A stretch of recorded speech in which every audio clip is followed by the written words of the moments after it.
L'IVAC, 4 lettres que peu de personnes victimes connaissent et encore moins qui savent comment bien les utiliser. Bienvenue dans le 3e et dernier épisode du balado de l'autre porte. Je m'appelle Lauriane et je suis accompagnée de Annie. On est toutes deux intervenantes au Calax Trèfle pour elle. Et aujourd'hui, on va avoir une conversation afin de comprendre comment on peut accompagner les personnes qui font des demandes IVAC au quotidien. Avec nous, on a la chance de recevoir Elena qui a traversé ce processus puis qui a accepté de venir nous en parler. Bonjour Elena. Bonjour. Donc, l'indemnisation des victimes d'actes criminels, c'est un régime public québécois qui a été conçu pour soutenir les personnes qui ont subi un acte criminel. Mais entre ce que la loi prévoit réellement et comment les gens vivent le processus, il y a vraiment un grand écart. Alors, on est là aujourd'hui pour vous expliquer le fonctionnement, mais aussi pour pouvoir vous dire ce qu'on trouve de difficile dans le quotidien et ce qu'on aimerait qu'il soit amélioré.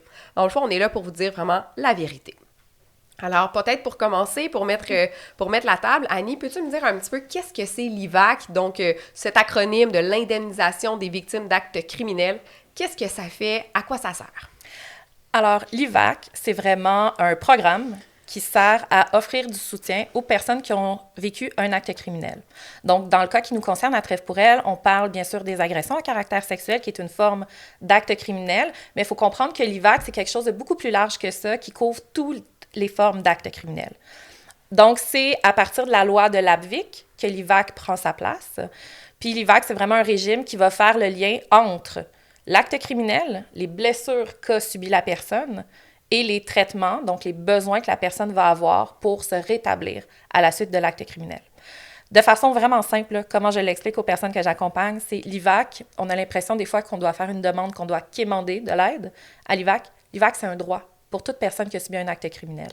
Donc, on fait la demande, on expose les conséquences des blessures, blessures qu'on a subies, et ensuite, on demande des traitements, et l'IVAC prend la décision de savoir si la demande elle est acceptée ou pas. Intéressant. Puis, Elena, je serais curieuse de savoir, toi, quand on l'a présenté, qu'est-ce que tu as retenu? Qu'est-ce que tu comprends? Qu'est-ce que tu comprenais de l'IVAC? Oui, bien, je comprends que c'est un système qui est quand même assez grand. Complexe et qui est en même temps tellement essentiel. Puis, au début, je n'étais pas certaine que j'avais droit à ça. Puis finalement, c'est Annie qui m'a dit que je pouvais avoir droit à ça. Et puis, ce que je comprenais, en fait, c'est que c'était un service qui était offert pour pouvoir m'aider à payer des frais de psychologie, de physiothérapie, d'ergothérapie. Puis les indemnisations, en fait, quand il y a une inaptitude à travailler, j'étais pas trop au courant. Je pensais pas que j'avais droit, mais finalement, ça l'offre ça aussi. Donc, c'est vraiment ce que j'ai retenu au départ. Mm-hmm. Donc, vraiment, tu venir pallier, de venir donner un petit coup de pouce, surtout le côté monétaire, hein, ce que j'entends, au niveau des conséquences qui viennent avec les violences sexuelles. Exactement. Puis, ce qui est intéressant aussi de comprendre, c'est que comme les agressions à caractère sexuel dans notre société sont considérées comme un crime contre la société, donc la loi vient donner un service aux personnes qui ont subi ces actes-là dans un contexte sociétal. Au Québec, on considère que le fait d'avoir été victime, c'est quelque chose d'injuste. Et la société va payer des services à ces personnes-là pour qu'elles puissent se rétablir et continuer de contribuer de façon sociétale, dans le fond. Puis juste pour contribuer, là, pour bien comprendre le cadre, Annie, peux-tu nous expliquer un petit peu au niveau de qui peut avoir accès? Absolument. Je pense qu'en termes de date, il y a des choses, éléments, là, des informations importantes à savoir. Alors, Elena l'a très bien dit, c'est un gros système. Il faut cocher les cases. Donc, les critères de l'IVAC sont d'abord d'avoir vécu un acte criminel au sens de la loi. Donc, dans le cas des agressions à caractère sexuel, il y a une spécificité. Ce ne sont pas tous les actes de violence sexuelle qui sont considérés comme des actes criminels au sens de la loi. Donc, ça, c'est une des choses importantes à savoir. Fait qu'on se réfère au code criminel, là, à ce moment-là. On se réfère au code criminel. Okay. Puis, je vais tout de suite faire la nuance qu'il ne faut pas avoir porté plainte pour pouvoir bénéficier de l'IVAC. Et ça, c'est vraiment un élément que les gens pensent quand ils viennent nous consulter. Ils se demandent « Ah, mais j'ai pas porté plainte, je veux pas faire une demande à l'IVAC. » Ça n'a rien à voir, c'est vraiment deux systèmes différents. Donc, il faut que ça soit un acte criminel répertorié. Il faut que ça se soit passé au Québec, si ça s'est passé avant 2021, pardon. Il faut que ça se soit passé après la création de l'IVAC, donc 1972. Et il ne faut pas que ça se soit passé dans un contexte de travail. Sinon, c'est une demande à la CNESST qu'il faut faire. Donc ça, c'est les spécificités. Depuis la réforme de 2021, il y a eu des changements à la loi. On a enlevé des délais de prescription. Là, pour ceux qui ne savent pas c'est quoi un délai de prescription, c'est entre le moment où j'ai vécu l'acte criminel et le moment où je fais la demande. Dans le cas des violences sexuelles, le délai de prescription n'existe plus depuis la loi de 2021. Et ça a été un gain vraiment important pour les organismes comme le nôtre, pour faire reconnaître que le fait d'avoir vécu une agression à caractère sexuel, j'ai pas toujours la capacité d'aller chercher de l'aide dans un délai de 1 an ou 2 ans. Quand on parle d'agression sexuelle dans l'enfance, j'étais un enfant. Si mes parents n'ont pas fait la demande, bien, c'est normal que j'ai pas fait de suite en lien avec ça. Puis, il y a tellement de mécanismes de défense qui se mettent en place dans le cas des violences sexuelles, comme, par exemple, l'oubli, le déni, la fuite, ou encore des mécanismes plus grands comme la dissociation, qui font en sorte que bien, j'ai pas toujours la capacité de mettre ça en place et d'aller chercher de l'aide. Donc ça, c'est un changement important de la loi 2021. L'autre changement important de la loi de 2021 au niveau de l'IVAC, c'est le fait qu'une personne qui réside au Québec, qui est citoyenne canadienne, québécoise, peut avoir vécu une agression à l'extérieur du Québec maintenant et faire une demande après 2021. C'est-à-dire que si, par exemple, je suis partie en stage à l'étranger, que je vis une agression sexuelle pendant mon stage, maintenant, j'ai la capacité de faire une demande à l'IVAC. Et ça, c'est un autre changement important. Merci Annie. Fait que je trouve ça le fun aussi, on voit qu'il y a une certaine progression dans la loi où on tient un peu plus compte des réalités des victimes de violences sexuelles. Fait qu'il y a comme quelque chose qui est un peu plus compris, bien qu'on a encore des petites limites, bien qu'il y a encore des petits enjeux, on voit qu'il y a quand même une petite amélioration, là. Fait que pour toute personne qui nous écoute, ne serait-ce que de savoir qu'il n'y a pas de délai de prescription, je pense que ça peut enlever là, un soulagement, puis d'autant plus de vouloir s'intéresser à l'IVAC, là. Absolument, puis c'est un changement qui a apporté beaucoup, nous, au niveau des services qu'on offre en accompagnement IVAC. Ça fait une dizaine d'années que je fais des accompagnements IVAC. Avant 2021, la complexité du questionnaire était vraiment plus grande. Donc, il y a eu vraiment un allègement, même si ça reste, puis tu pourras peut-être en témoigner. Oui. Ça peut rester difficile pour les personnes de remplir le formulaire, mais il a été allégé, puis on tombe moins dans le formulaire dans une perspective de justification de ce que j'ai vécu et de ce que je demande. Au niveau du questionnaire, il y a vraiment eu des améliorations en lien avec ça. Donc, pour moi, la nouvelle loi d'IVAC de 2021 rend le programme plus accessible, plus disponible pour les personnes. Super. Fait Annie, tu parles d'un formulaire, tu parles de quelque chose qui était à remplir. Donc, effectivement, en soi, c'est la première étape pour faire une demande à l'IVAC. Donc, c'est une ouverture de dossier qui demande de compléter le formulaire. Je veux juste peut-être te reprendre à ce niveau-là. Oui, bien sûr que quand j'ai pris ma décision, c'est de remplir le formulaire. Mais avant de remplir le formulaire, je pense qu'il y a une étape préalable qui est de se demander est-ce que j'ai envie de le faire? Ça implique quoi pour moi de remplir ce formulaire-là? Puis est-ce que je me sens la capacité de le faire seule ou j'ai envie d'un accompagnement? Ça, c'est souvent quelque chose qu'on ne mentionne pas aux personnes qui ont subi la violence sexuelle. On ne leur offre pas toujours un accompagnement pour remplir le formulaire. Puis comme je le mentionnais au début, il y a 3 sections au formulaire. On explique les blessures, mais on explique aussi l'acte criminel. Donc, dans le cas des violences sexuelles, de devoir exposer sur papier, dans un formulaire électronique, qu'est-ce que j'ai subi au niveau des violences sexuelles, et on doit rentrer dans le précis. On doit exposer les faits. Donc, de rentrer dans ces informations-là, souvent, pour plusieurs personnes, ça va être un élément d'eau potentiel déclencheur. Donc, avant de remplir le formulaire, puis d'aller sur le site de l'IVAC, puis d'aller le chercher, il faut se poser la question, est-ce que j'ai envie de le faire? Qu'est-ce que j'ai à gagner de ça? Parce que l'IVAC aura des démarches administratives à me demander. Puis, est-ce que j'ai besoin d'un service d'accompagnement comme celui qu'on offre à Trèfle pour elle? En tout cas, tu vends bien notre service, Annie. Effectivement, je pense que c'est super important. Elena, j'ai envie de te questionner justement pour toi. Comment... Est-ce que tu as eu ce sort de réflexion-là au début de dire « j'aimerais être accompagnée », comment ça l'a joué dans la balance de pouvoir avoir le support? Là, cette fois-ci, tu as été accompagnée d'Annie. Comment ça s'est passé pour toi? De mon côté, c'était que des points d'interrogation. Je n'avais aucune idée. En fait, je suis appelée à Trèfle pour elle. C'est Annie qui m'a rappelée. On a pris un rendez-vous 1 semaine plus tard. J'étais dans son bureau.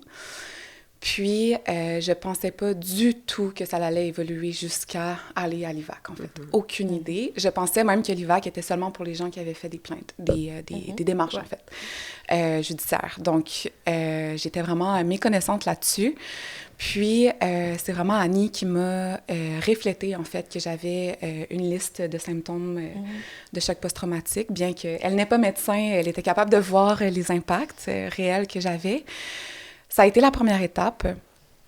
Puis ensuite, Annie m'a parlé des services de l'IVAC. Puis là, j'ai commencé à me poser des questions, certainement, à savoir si j'allais faire les démarches. Mais je pense qu'il y avait vraiment un long processus de juste réaliser que j'avais vécu des violences sexuelles.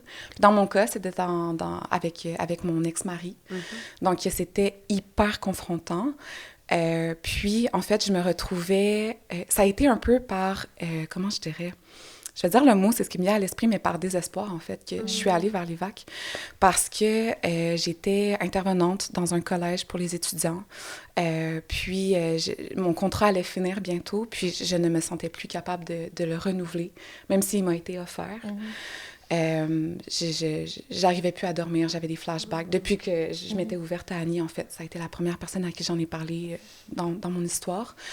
Donc oui, les réminiscences sont apparues, puis je l'ai fait de manière un petit peu embrouillée. Donc j'ai avancé là-dedans parce qu'Annie m'a encouragée. Ben, en fait, elle me dit les bons côtés.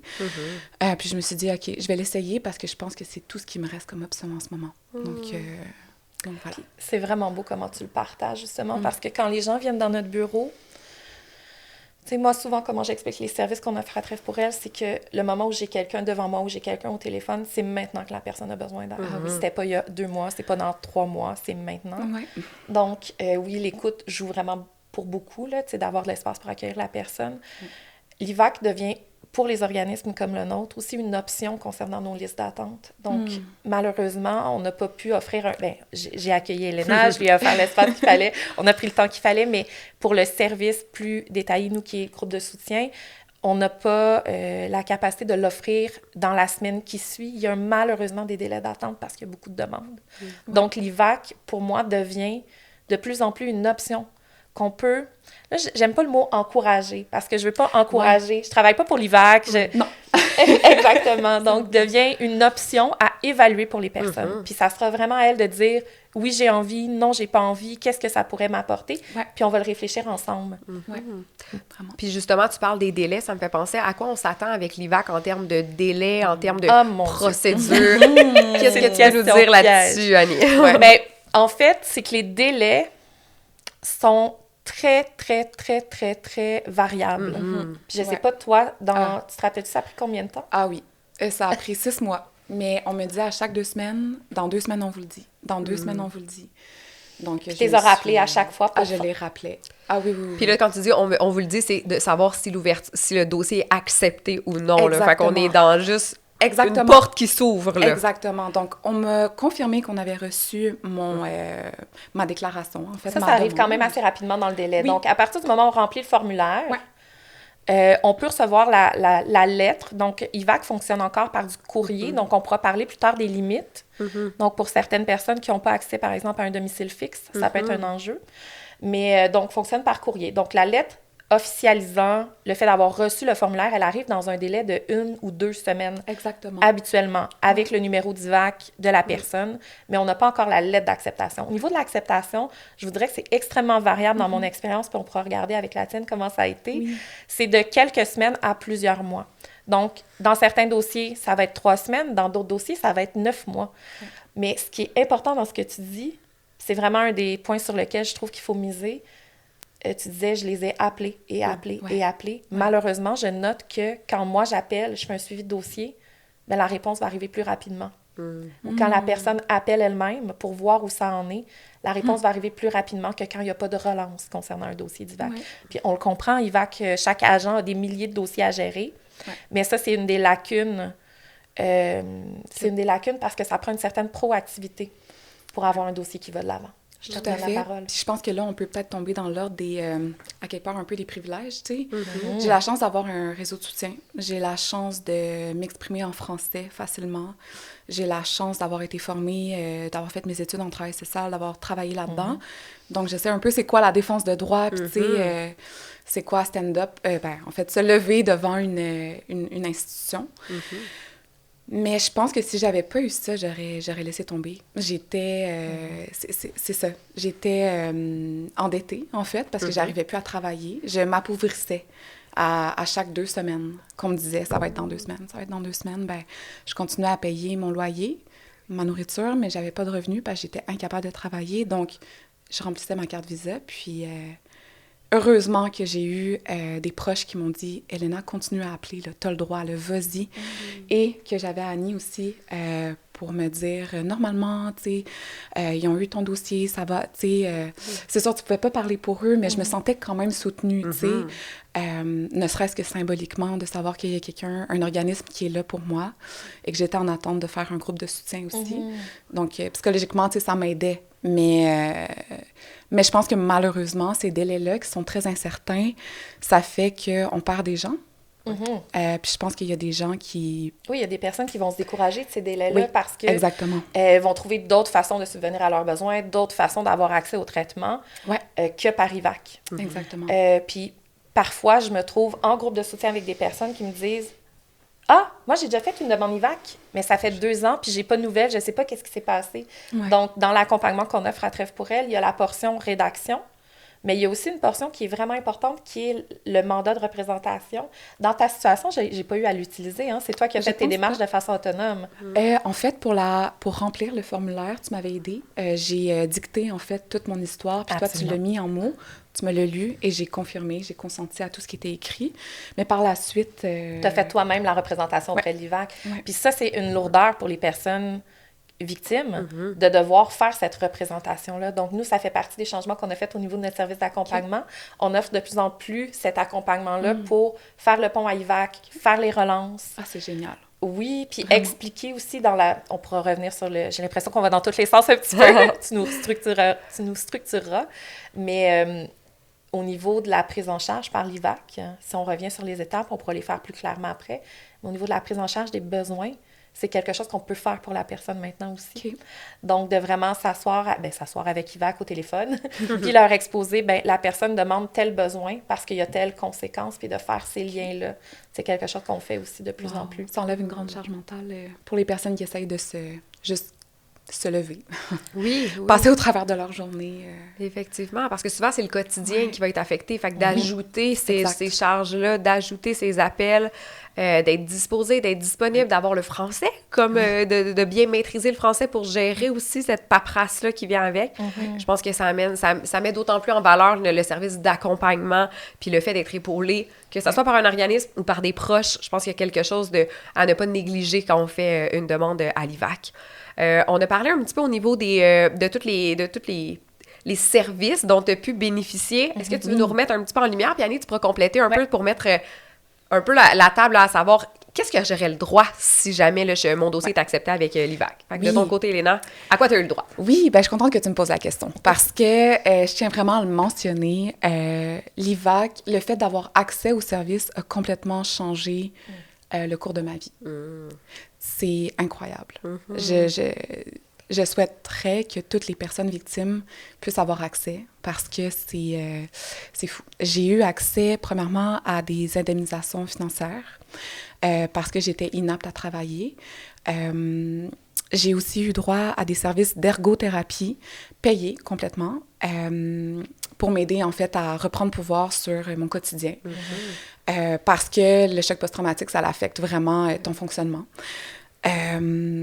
J'ai eu droit aussi à de la physiothérapie parce que j'avais beaucoup de douleurs, des tensions, le stress, des migraines. J'ai aussi eu droit à des services de psychothérapie. Donc, moi, je suis allée vers ma psychologue que j'avais déjà auparavant, qui n'était pas inscrite à l'IVAC. Donc, c'est possible d'aller voir une psychologue qui n'est pas dans la liste de l'offre de service de l'IVAC, mais l'IVAC me rembourse une partie. Donc, un genre de 75% des frais de ma psychologue. Donc, ça m'aide là, vraiment à couvrir une partie des frais.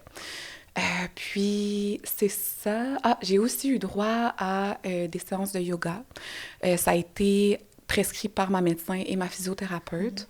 Donc, j'ai eu droit à un certain montant que j'ai pu utiliser.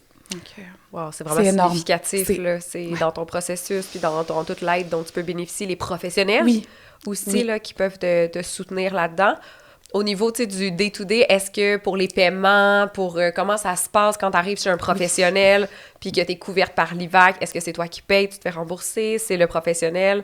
Veux-tu nous en parler un petit peu? Oui, donc ça dépend, c'est un peu comme les psychologues. Donc, il y a des professionnels, autant physio, ergo, psychologues, qui sont inscrits, qui disent ils le montrent sur leur profil de leur ordre professionnel, qu'ils offrent les services de l'IVAC. Donc ça veut dire que quand tu te présentes, tu n'auras pas à débourser. Tu n'as pas à sortir ta carte. Tu as juste à donner ton numéro de dossier de l'IVAC, puis eux, ils vont faire toute la paperasse, ce qui est vraiment génial. Mais c'est aussi possible d'aller voir une clinique de physio, d'ergo, peu importe. Et s'ils ne sont pas inscrits dans les services de l'IVAC, vous payez, puis ensuite, l'IVAC va vous rembourser par virement Interac. Normalement, il y a un petit délai quand même là, de peut-être 2 semaines ou 4 semaines avant que le montant soit retourné dans votre compte. Mais c'est ça, grosso modo. Là. Fait que la gestion, somme toute, se fait quand même bien de ce que j'entends, bien que ça demande quand même des démarches supplémentaires de ta part. Oui, puis c'est là où on peut peut-être avoir une sensibilité. Tu sais, en ce moment, les délais ont réallongé. Ouais. Avec les changements de la loi de 2021, ça a donné accès à plus de victimes de pouvoir faire la demande à IVAC, ce qui veut dire que ça a beaucoup allongé les délais, entre autres les délais de remboursement.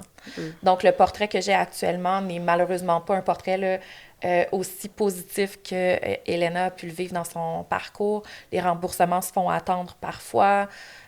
Parfois, il faut renvoyer les documents à nouveau. Il n'y a pas toujours de suivi là, concernant les documents. Donc, on essaie vraiment à Trêve pour elle là, d'offrir des petites pistes de solutions aux personnes qu'on accompagne, leur rappeler qu'il faut qu'ils envoient pour tout document leur numéro de IVAC sur leur document, noter les numéros de référence, noter les dates d'envoi, etc., là, pour assurer un suivi plus facile. Mais ça reste un processus qui est fastidieux. Exact. Oui, vraiment. Puis justement, là-dessus, j'ai envie de surfer un peu sur la vague parce que de mon côté, j'ai aussi eu beaucoup d'embûches et des retards de remboursement. Je ne l'ai pas nécessairement dit d'emblée parce que, bon, ça reste que la manière dont le système est pensé est vraiment géniale.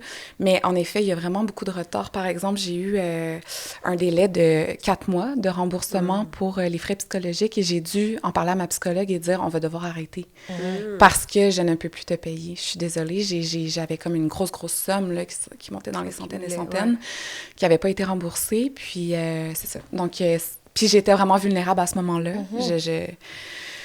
J'avais vraiment besoin d'aide, mais j'ai appelé l'IVAC, puis on m'a dit que c'est parce que les gens étaient partis en vacances puis qu'il manquait d'effectifs. Donc, on comprend qu'il y a peut-être un manque de financement, malheureusement. Et c'est vrai qu'il y a plus de gens qui appliquent, ce qui est super, en fait. Mais ça montre aussi un besoin criant de notre société, je pense. Puis, par exemple, mes médicaments, ils n'ont jamais encore été remboursés, même si je les envoie, puis que c'est écrit sur mon petit formulaire de médecin, puis... Donc, c'est ça, il y a des petites frustrations, puis j'écope en ce moment, tu sais, je le prends sur moi, mais... Puis ça ramène, en fait, ces obstacles-là, tu sais, il faut comprendre qu'une personne qui a subi des violences sexuelles va vivre, tu l'as super bien nommé, Lauriane, des obstacles dans son quotidien, au niveau de son fonctionnement, de sa capacité de travailler ou d'être aux études, de fonctionner, puis de fonctionner de base, là, ça peut être avoir des difficultés de s'alimenter, des difficultés vraiment fonctionnelles, sortir de chez soi, etc. Carrément. Donc, il faut comprendre que toute démarche administrative amène une lourdeur dans le quotidien. Et quand, en plus, je ne peux pas recevoir les soins dont j'ai besoin pour fonctionner, c'est là où ça devient vraiment difficile. Donc, leur demander de faire des relances constantes, ça devient excessivement épuisant pour ces personnes-là, d'où l'importance de l'accompagnement. Puis, bien sûr qu'on ne veut pas jeter la pierre à l'IVAC. L'IVAC, c'est un service qui reconnaît que les victimes ont des droits, qui reconnaît que les victimes ont des besoins. Puis, on a décidé, nous, comme société, puis ça, c'est quand même quelque chose de beau. J'en parle, ça me fait frissonner. On a décidé, nous, comme société, que les victimes étaient des personnes importantes, qu'elles avaient ces droits-là, ces besoins-là, et qu'on pouvait les accompagner de façon digne dans les services. Mais bien sûr, ça reste un système, tu l'as dit, avec des employés qui ont des limites. Ils ne peuvent pas monter à 2000 dossiers par personne et assurer un suivi aussi rigoureux. Donc oui, des fois, il y a des failles, puis c'est là où ça devient difficile. Un système parmi tant d'autres qui fonctionne avec... c'est ça, ça laisse ses failles, mais c'est de voir les impacts réels que ça peut avoir. Quand tu parles de devoir arrêter des soins, il y a comme quelque chose de... Exactement. Si ma psychothérapie me permet de fonctionner dans mon quotidien, de ne pas tomber dans des symptômes dépressifs ou encore dans des symptômes anxieux de façon excessive, bien là, à ce moment-là, c'est un soin de base comme s'alimenter. Là. C'est ma santé mentale qui est en jeu en ce moment. Tout à fait. Tout à fait. Puis, tu sais, tantôt, je parlais du délai là, de 6 mois que j'ai eu à vivre, mais sans savoir. En fait, ça n'a pas été dit dans 6 mois, tu auras une réponse. C'est dans 2 semaines, dans 2 semaines, dans 2 semaines. Donc, il y avait constamment c'était un coup dur à chaque 2 semaines, en fait. Puis, j'ai envie de parler un petit peu de ces impacts-là. J'étais plus capable de sortir de chez moi. Carrément. Je faisais des attaques de panique à perpétuité parce qu'on avait tellement ouvert sur mon histoire. C'était hyper difficile. Donc, c'est ça. C'est juste pour dire à quel point ça peut affecter quelqu'un. Puis, c'est comme je reviens à ce que je disais tantôt, si j'avais pas eu mon réseau de soutien, peut-être que je serais maintenant ailleurs, dans la consommation, dans la rue. Je sais pas. Dans d'autres mécanismes de défense. Dans d'autres mécanismes, exactement. Donc, c'est un beau système, c'est un beau service. Ben, c'est un beau service, mais malheureusement, je pense que le système a des répercussions énormes sur la vie des gens, puis on n'en parle pas assez, je pense. Oui, clairement. Puis, tu sais, il y a des petites failles, mais la loi en soi, puis comme tu dis, qu'on a le droit, puis c'est beau en soi que ça existe, puis c'est sain, puis on voudrait, puis c'est pour ça qu'on le promouvoit aussi un petit peu dans nos services. On veut que tout le monde y en ait accès. Moi, c'est rendu qu'à chaque rencontre d'évaluation que je fais, j'évalue si la personne est éligible à IVAC. Ouais. Puis ça, on le fait d'emblée. En tout cas, je pense qu'on le fait d'emblée à Trêve pour elle. Quand je reçois une nouvelle personne dans mon bureau, c'est une de mes questions qui est toujours en arrière de ma tête de me dire, est-ce que la personne est éligible? Après ça, elle aura son droit à son agentivité pour dire « je veux faire cette démarche-là ou j'ai pas envie de la faire ». Mais moi, je trouve que c'est mon devoir, comme intervenante, d'évaluer si la personne elle est éligible pour lui donner la possibilité de faire un choix éclairé pour sa situation. Puis oui, j'ai des histoires de personnes qui ont eu, à qui j'ai transmis cette information-là, puis qui ont de mauvaises expériences avec IVAC et qui regrettent d'avoir pris la décision d'aller de l'avant. Et j'ai des super belles histoires, puis je pense que tu en es un bel exemple aujourd'hui, de personnes qui ont pris cette chance-là, qui se sont mobilisés, qui l'ont fait avec du soutien, avec beaucoup, tu sais, moi, ce que j'admire vraiment dans ta démarche, c'est toute ton autonomie puis toute ta prise en charge, là. Je pense que t'as toujours été quelqu'un qui est à l'écoute de toi, puis je trouve que tu t'es grandement accompagnée dans cette démarche-là. Là. Merci tellement. C'est vraiment quelque chose que j'admire beaucoup chez toi. Vraiment. Puis on a parlé tantôt, Annie, pour les services. Je sais pas s'il y avait d'autres choses à compléter. Tu sais, je suis super contente, Elena, de la liste que tu nous as servie. Tu sais, je suis contente que tu aies pu bénéficier de ces choses-là. Est-ce qu'il y a d'autres choses dont tu penses là, qu'il y a d'autres personnes qui ont pu bénéficier? Bien, le premier service souvent qui arrive avec IVAC, quand une personne, là, on parle vraiment du contexte des agressions à caractère sexuel. Je ne pourrais pas t'en parler pour les autres crimes, puisque nous, c'est ce qu'on fait. En violence sexuelle, souvent, quand le dossier est accepté, parfois, elles reçoivent, les personnes, la lettre qui dit « tu peux commencer une psychothérapie ». Donc, c'est souvent le premier service qui arrive. Le montant, 94,50 $. Donc, je mets tout de suite un bémol. Un psychothérapeute maintenant, que ce soit psychologue, sexologue, travailleur social, on est autour du 140, 160 en fonction des professionnels. Donc, encore là, c'est un service qui n'est pas parfait. C'est un service qui rembourse une partie. Si le professionnel est un partenaire d'IVAC, ça peut être le montant global de la séance qui va être le montant là, de 94,50 $. Sinon, la personne va devoir débourser la différence. À part les services qu'Elena a mentionnés, il y a les frais de médicaments qui peuvent être remboursés, les médicaments spécifiques au trauma. Donc moi, comment je comprends IVAC puis comment je l'explique, souvent c'est un casse-tête en 3 morceaux IVAC. Premier morceau, l'acte criminel. Donc, je dois expliquer l'acte criminel que j'ai subi. Deuxième morceau, les conséquences et blessures. Troisième morceau, les traitements qui vont venir pallier à ces conséquences-là dues à l'acte criminel. Donc, si, par exemple, je prends de la médication parce que tu parlais d'hypervigilance, tu parlais de choc post-traumatique, on peut parler d'anxiété, on peut parler de dépression. Donc, si je prends de la médication puis que j'explique bien mon casse-tête, bien, je peux faire indemniser une partie de ma médication à IVAC, et ça va passer directement par la pharmacie sans que j'aie besoin de débourser. Là, on est combien de temps plus tard dans ta situation? 2 ans. 2 ans plus tard, c'est toujours pas fait là, dans certains cas. Donc, la médication. Il y a aussi les frais de déplacement qui peuvent être indemnisés par IVAC. Donc, quand je vais à ma psychothérapie, quand je vais chez mon physiothérapeute, mon ergothérapeute, je peux avoir les frais de déplacement qui sont remboursés. Là, en auto, c'est un kilométrage. Sinon, ça peut être en transport en commun. Les frais d'autodéfense. Dans les cas, nous, de violences sexuelles, c'est souvent un service qu'on va demander aux personnes parce que les agressions sexuelles vont vraiment affecter la confiance en soi. Et la sécurité, le sentiment de sécurité. On va parler d'hypervigilance, difficulté à sortir. Certaines personnes vont avoir un risque pour leur vie encore actuelle. Donc, l'autodéfense devient un service qui peut être pertinent dans ces cas-là. Dans les cas des violences sexuelles, toi, tu as parlé de physiothérapie plus générale. Il y a aussi la physiothérapie périnéale et pelvienne, là, c'est-à-dire des traitements vraiment au niveau des parties intimes là, pour enlever des tensions, enlever des douleurs, amener des améliorations là, à sa santé sexuelle. Qu'est-ce qu'il y a d'autre comme service? Massothérapie. Massothérapie, oui, Dans ce absolument. sens-là, ouais. Massothérapie où on va vraiment privilégier aussi, puis ça, je trouve ça vraiment touchant, là, que ce service-là soit de plus en plus reconnu. Dans mes premiers contacts avec IVAC, on me parlait de massothérapie en disant « Est-ce que la personne a des tensions? » Puis on a de plus en plus apporté l'aspect que la massothérapie, c'est aussi une façon de retrouver un contact positif avec son corps. Ouais. Donc, dans le cas des... Ça t'a parlé, cette expression-là? Oui, vraiment. Totalement.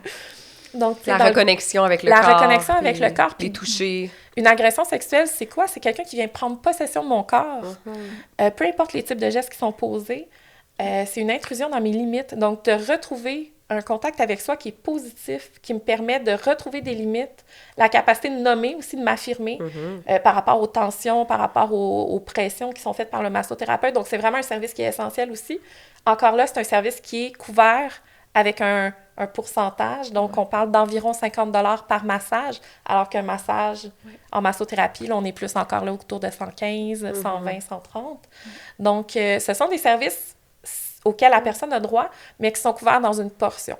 Donc, il faut se rappeler que même si IVAC existe, nos personnes qui subissent la violence sexuelle, elles s'appauvrissent quand elles vont chercher des soins. Je trouve ça encore plus important de parler de ce service-là pour pas que nos personnes victimes d'agressions sexuelles s'appauvrissent dans cette situation-là.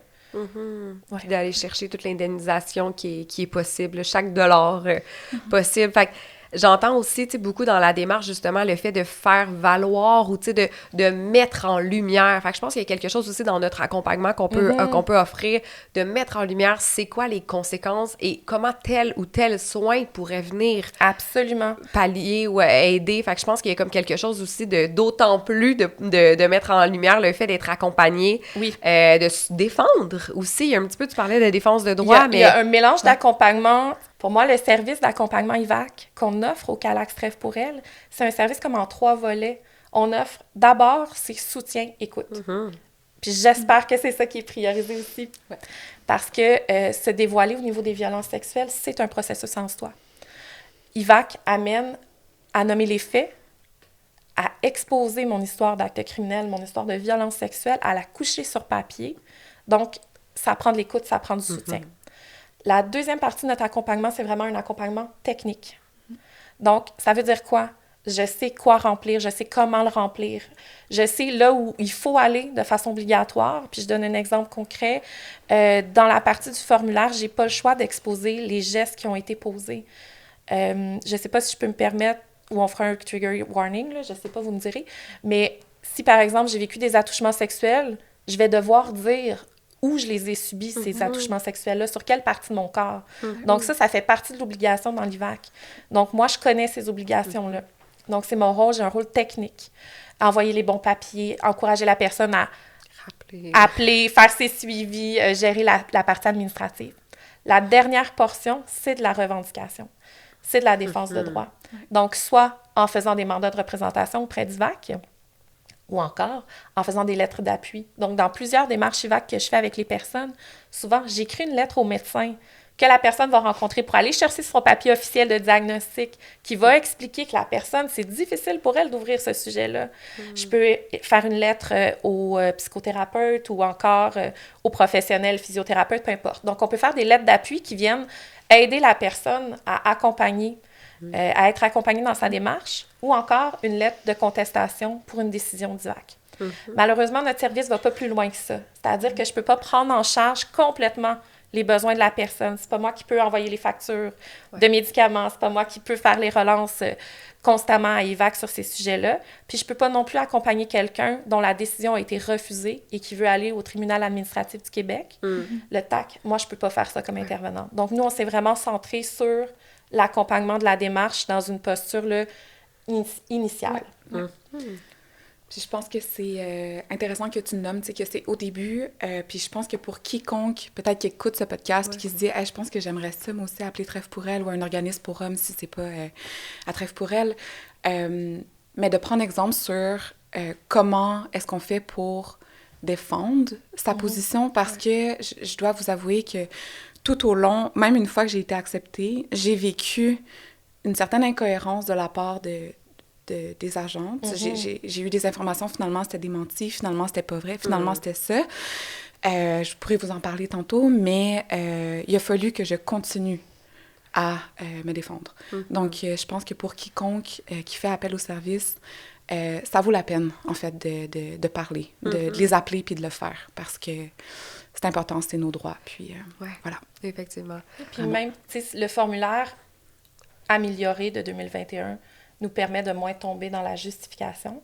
Par contre, au niveau de l'obtention des services, c'est là où parfois on va sentir cette pression-là de justifier à quel point ce service-là est pertinent. Donc, quand c'est fait par une intervenante comme moi, par exemple, qui appelle pour quelqu'un que j'accompagne, moi, je ne sens pas de malaise à expliquer de façon très ferme pourquoi je considère et que la personne considère que ce service-là répond à ses conséquences à la suite de l'acte criminel qu'elle a subi. Mais quand c'est ta propre histoire, qui est déjà extrêmement difficile à ouvrir, et qu'on me pose des questions à savoir à quel point c'est pertinent ce service-là, bien là, on peut tomber dans la justification et se sentir invalidé dans nos besoins. Par rapport à ça, j'ai un exemple, si je peux me permettre. Bien sûr. Quand j'étais dans la fameuse période de 6 mois d'attente, j'appelais, assez régulièrement pour savoir quand est-ce que ça allait se passer, puis m'assurer si j'allais avoir de l'argent ou sinon, j'allais me trouver une autre solution, tu sais. Donc, je voulais juste le savoir. Puis, à un certain moment, l'agente que j'avais, je vais pas nommer son nom juste par confidentialité, elle m'a dit, à un moment, elle m'a dit que j'en demandais trop et que je devais me sentir choyée d'avoir accès à ces services-là. C'est vrai qu'on est choyé. Je suis choyée d'être née au Canada et d'avoir accès à ça au Québec, en fait, vu que c'est provincial. Je suis extrêmement choyée, mais je pense qu'il y a une énorme injustice à nous vendre quelque chose qui n'est pas ça en réalité. Et je pense que ça me parle. Peut-être qu'elle était débordée, peut-être que c'est un manque de savoir-faire, peut-être que c'est un manque de formation. Mais ça a été extrêmement humiliant, extrêmement culpabilisant. J'étais impuissante face à ça. Je sentais, et tantôt tu l'as dit, c'est pas quelque chose qu'on doit quémander, l'IVAC. J'étais dans la quémande. Ouais. Ça a été ça, ma démarche. Alors que c'est ton droit. Oui, exactement. Donc voilà. Oui, puis je pense que malheureusement, par le nombre de dossiers qu'ils reçoivent, par plein de raisons qui sont probablement administratives et du système, il y a des contacts qui sont extrêmement difficiles et il y a des contacts qui sont extrêmement positifs aussi. Tout à fait. Avec l'IVAC. Tout à fait. Quand je fais de la représentation, des fois, j'ai 12 dossiers à représenter auprès de l'agent qui est à la réception. Donc, on prend 1 heure ensemble au téléphone et c'est correct. Mais parfois, l'accueil n'est pas toujours positif. Tout à fait. J'ai un ami qui a accès au service, puis lui, son expérience est incroyable. Il s'est fait offrir des services de yoga par l'agente. Elle était comme, mais va voir ton médecin, il va pouvoir te... Non. Puis, tu sais, c'était vraiment un autre... On dirait que c'est un autre service, tu sais. Donc, il y a des belles histoires aussi. Oui, puis je pense que ça nous a permis aujourd'hui de mettre ça en lumière aussi, ne serait-ce que d'expliquer comment y avoir accès, ce dont on peut bénéficier. Effectivement, on le répète, on le redit, c'est une machine, c'est un système, ça a ses failles. Des humains aussi au bout du téléphone qui parfois doivent gérer aussi tout ce système-là et subir peut-être là, aussi ce système-là. Mais je pense que ça permet de mettre en lumière au moins que ça existe puis de ne pas hésiter à y faire recours. Et surtout, je pense qu'on a pu mettre en lumière l'importance d'être entouré, de bénéficier d'un accompagnement tout au long de tout ça. Peut-être pour terminer, Annie, je t'inviterais à nous dire, c'est quelqu'un qui serait intéressé, quelqu'un qui voudrait faire une demande, que ça vient un petit peu le réveiller, un petit quelque chose en elle, c'est quoi la première étape à faire? Je reviens à la première étape. Pour moi, c'est essentiel de se poser la question, est-ce que j'ai l'énergie, l'envie? Oui, bien sûr, il y a des services qui peuvent être accessibles, mais est-ce que j'ai l'envie et l'énergie d'y investir le temps pour recevoir les services, même avec un accompagnement? Donc, c'est vraiment de se poser cette question-là. Puis pour certaines personnes, la réponse est très claire, c'est non. Mais pour d'autres personnes, ça va être essentiel d'aller chercher cette avenue-là pour recevoir du soutien. Puis dans tous les cas, on sera là pour vous soutenir. Ben merci infiniment, Elena, d'être venue partager ton expérience en toute honnêteté et vulnérabilité. Je suis sûre que ça va avoir parlé à beaucoup de personnes. Merci vraiment d'avoir été là. Merci à vous de nous avoir écoutés tout au long de cette série de 3 balados. On est super fiers de cette réalisation. Vous trouverez dans les notes de l'épisode les coordonnées du Calax Trêve pour elle ainsi que les informations là, pour rejoindre l'IVAC. N'hésitez pas à les partager autour de vous. Alors, cette série a été produite par À la 3 Médias, un partenaire avec le Calax Trêve pour elle dans le cadre d'un projet soutenu par le ministère de la Justice du Québec. Merci à vous et au plaisir!